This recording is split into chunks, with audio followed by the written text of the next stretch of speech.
Ignition sequence start. 3, 2, 1. Range is hot. Lock and load. It's time for the Gun Rack with your hosts, Joey and Drew.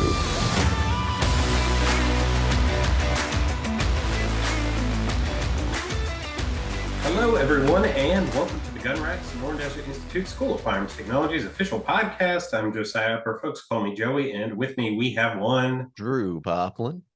It's probably better to say that with him we have one, me, but I've not been here in a minute. Glad to be back, and actually we've got something very fun that we're up to this weekend. We are filming this or recording this ahead of time.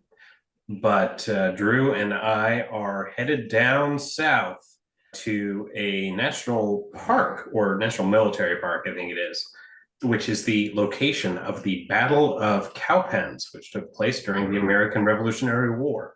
Let's go. I'm not overly excited just because it's so hot lately. And yeah, it's going to be like 100 degrees when we go down there. And it's like actually, a pretty open battlefield. So we're going to be cooking. But we're definitely excited about that. I was telling Joey before we started recording, the last couple days, done a fair amount of research into the Battle of Cowpens, but also just the Southern conflict or the Southern theater during the American Revolutionary War. And telling Joey, I think my new favorite word is the word dragoon. Dragoons. And if you've watched any documentary or read anything about the American Revolutionary War, you'll understand why, because that word pops up all the time. I think people just find an excuse to say it at this point. Yeah, gotta agree. And I can't blame them, really. So what we're going to do today is we're going to kind of give a little context to the battle. Honestly, I would love to turn this into like a 3 or 4 part series about the important battles of the Southern campaign in the American Revolutionary War. Because, I think that would be really fun. Yeah. Because we're pretty close to, where I used to live, there's the Battle of Guilford Courthouse. That's an easy one. Yeah, that one's kind of connected with Battle of Cowpens. And then there's also the Battle of Kings Mountain. I think it'd be cool to highlight those 3 battles. And since they're pretty close to where we're at.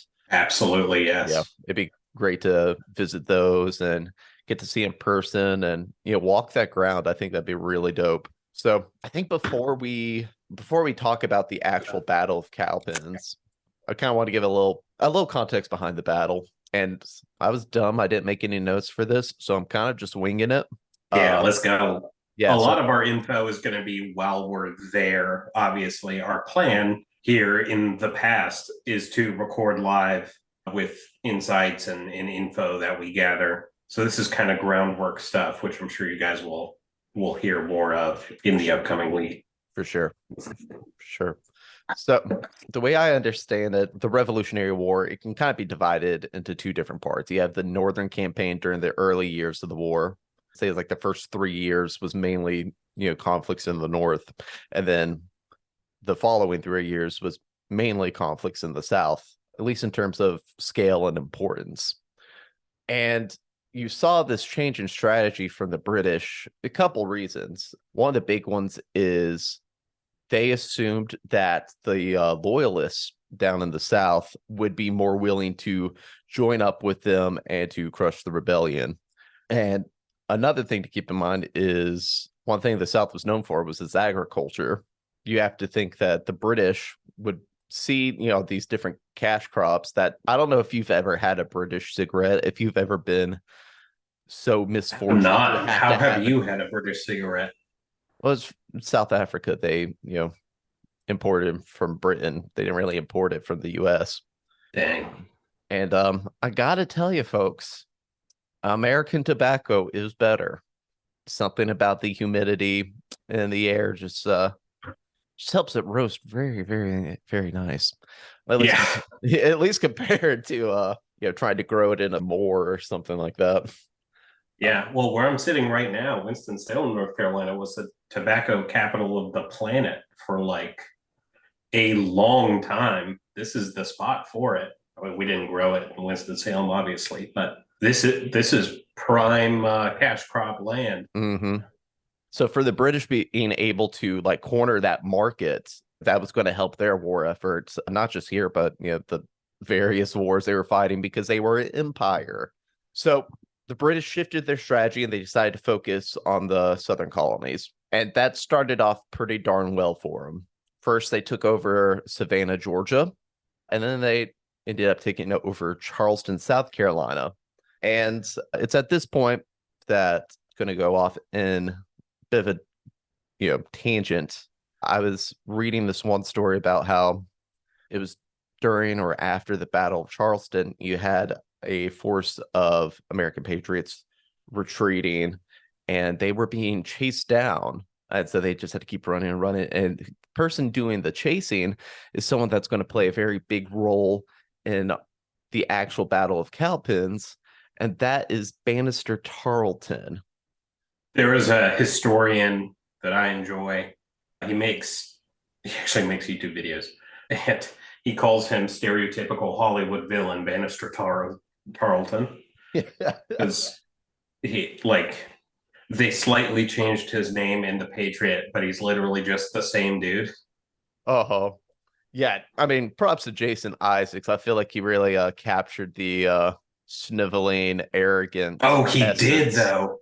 Like he was one of those villains that you're like, please, someone. No, it's iconic. Get You'll this remember guy that one forever. Yeah. Say what you want about the rest of the movie, but bravo to Jason Isaacs. But Tarleton was this really young commander in the British Army. He was only, I think, 26 at around the time of the Battle of Cowpens. And it's kind of funny because, people kind of described him a little bit as a dandy. He was from Liverpool, grew up pretty well off. And I tell you what, this guy was ruthless. He was decisive, and personal feelings about the man aside, he did do some pretty awesome stuff, especially given his age. This is not one of the awesome things, I would say, as you'll find out. So he's chasing this band of patriots and ends up meeting them at Waxhaw, South Carolina. And he essentially sends a messenger boasting about like, hey, you're surrounded by this many guys and, this many cavalry, this much artillery, which most of it was a bluff. Actually, he didn't have nearly the amount he said he did. I want to say the Patriots guy, I think his last name was Buford, kind of called him on his bluff. And it was like, I'm going to resist until my dying breath. And Tarleton said, bet. Yeah. Yeah. What commenced was the massacre of Waxhaw. And I feel like with Tarleton, one of the things is he's very clever and he was an intelligent guy, but I don't know if you can say he was wise. No. Yeah, I'd agree with that take. Because for as ruthless and brutally effective he could be in the field, it was kind of that nature that ended up costing the British ultimately, because once word about what Tarleton did, giving the order of no quarter at Waxhaw, one, it made it a little bit harder for the loyalists to defend that, and two, it gave the Patriots a rallying cry, and people that were maybe sitting on the fence, it's like, oh, okay, well, yeah, obviously this guy needs to go down.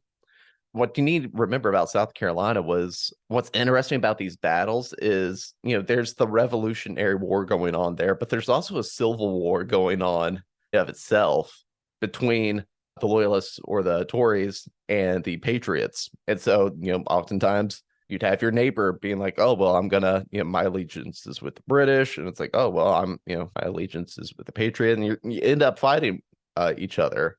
It's pretty brutal stuff. Some of the stories that have come out of that are pretty nightmare inducing. Tarring and feathering is sounds a lot sillier than it is in practice. Yeah. Have you seen the John Adams HBO series? Yeah, that's a much closer description to what it is in real life compared to like animated iterations of it and or comic iterations. It's not like a Daffy Duck cartoon. That series scarred me as a kid, dude. or at least that moment. Rough. Yeah, that is not a TV show that children should be watching, and teachers perpetually try to get them to watch it. Stick with Hamilton for right now, guys.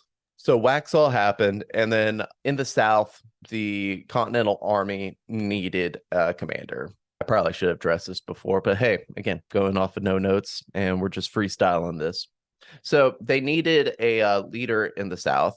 They needed a commander, and Washington had someone in mind. And the Continental Congress said, "Hey, no offense, George. No thanks. We got a guy."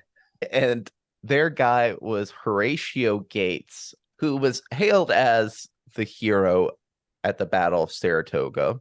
Whether or not he deserved the credit. The hero at the Battle of Saratoga.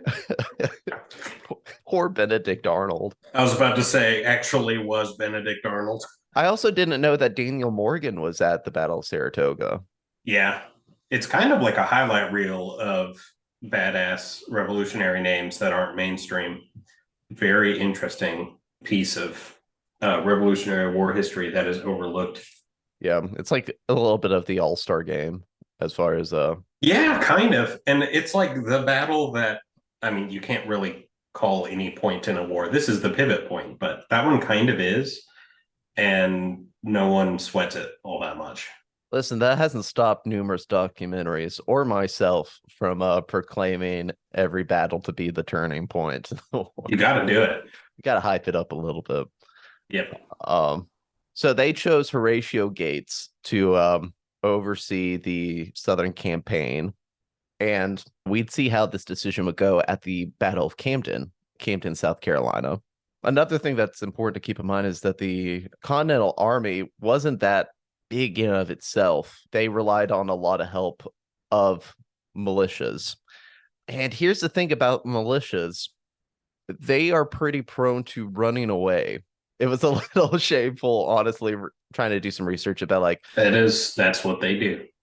Let me see how like North Carolinians did during certain battles or whatever. It's like, oh, okay, wow, they they really just it's not great. Yeah, they really said screw this and just bolted. And that's what happened at the Battle of Camden, which basically the British charged, the militia bolted, and it left the Continental Army sort of out to dry.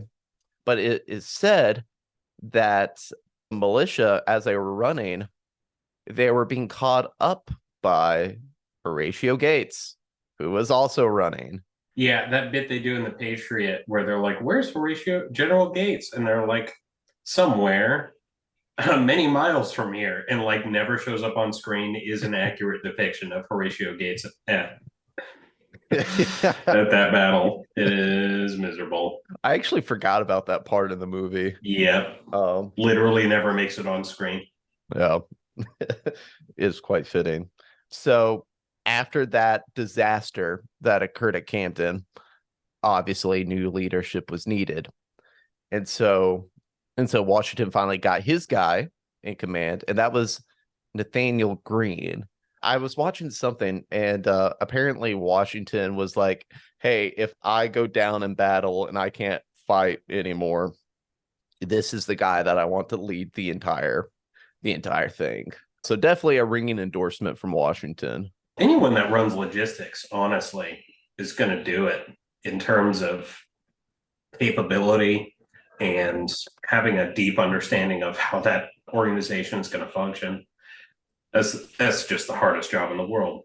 And especially in this war, you've seen a lot of times where the Continental Army was, ready to revolt. I think of Valley Forge and, some of these hard winters when, you have these soldiers who need food, they need clothes, they need ammo. And because we were broke and we were trying to get money from the French, there wasn't a lot. We were so utterly beyond broke. Like they are living off of. They're not even doing the mac and cheese diet. They're doing the store brand mac and cheese diet. Yeah, I used to kind of laugh when I think about Ben Franklin during the whole war, because he was just off in France, and I had this image of him with a bunch of French honeys on each arm, and we're trying to do what we can over here, but Yeah. say Yeah. la vie. But it probably was a difficult job in terms of, we were constantly having to ask for money and resources like, hey, we need help. Ask the French for this. Well, they've already given us this. I feel a bit bad, continually asking. And King Louis was actually going into debt. Yeah. Yeah, Joey, thanks for touching on Green's logistical capabilities and why that was important. So I feel like, Joey, do you think there's anything else important to add before, we kind of get into lead up to the battle itself? Or No, I don't think so. I think that's pretty well set for where we need to go tomorrow. yeah, especially if we're doing Kings Mountain and Guilford Courthouse and Cowpens. All right, yeah. So what's important to know is the Southern conflict was very contentious. It was not going well. Militia runoff and the word dragoons. Dragoons. I should say the militia and Horatio Gates. All right, cool deal. Yeah, so we are going to go down tomorrow. Very excited for that, and excited to come back with even more information and a greater understanding after getting to literally walk the battlefield and see it for ourselves. Yeah. And if you know nothing about Cowpens, just a little teaser, it is one of the most impressive displays of military strategy and tactics in the whole Revolutionary War. Bit of a masterclass by Daniel Morgan, but of course we'll talk about that soon. Anyway, Joey, anything you want to leave the people off on? Not at all. I think we're ready to go, and I'm excited to feed into this thing. All right, sounds good. Until next time, that has been the Gun Rack. Have fun, stay safe, and we will see you at the range. We shall. Sonoran Desert Institute is an online school accredited by the DEAC. It is headquartered at 1555 West University Drive in Tempe, Arizona. For more information about how you can craft your firearms future, visit sdi.edu.